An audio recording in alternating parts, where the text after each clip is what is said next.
Carla, may pinagdadaanang problema, yan po ang pag-uusapan natin sa video po natin ngayon. Shout out po sa bumubuo ng Kalingap Rab. At shout out po sa ating mga idolo at tambalang Carla at Jomar Jomcarl.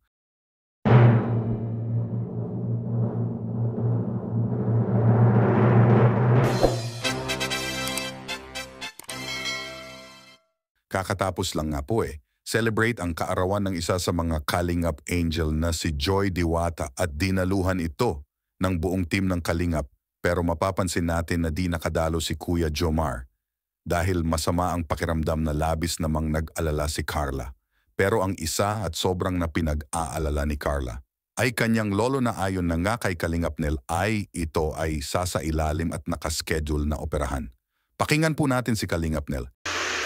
So yan na nga po yung mga bad news po natin sa ngayon. Na yung lola po ni Carla lolo po. Ang lolo po ni Carla ay na-ooperahan. Kaya medyo in-stress po ngayon siguro si Carla. And si Papa Joms nga ay nagkasakit. And kagabi nga pala sa birthday po ni Joy ay kasama po namin. Hello Ma'am Jenny, shoutout po. Kasama po namin si Carla kagabi. And nung birthday ni Joy and after ng birthday, lumabas po kami. Nag-coffee po kami. And nakapagkwentuhan po kami. And ayun nga po. Nag-worry po si Carla doon sa nangyari din po kay Papa Joms.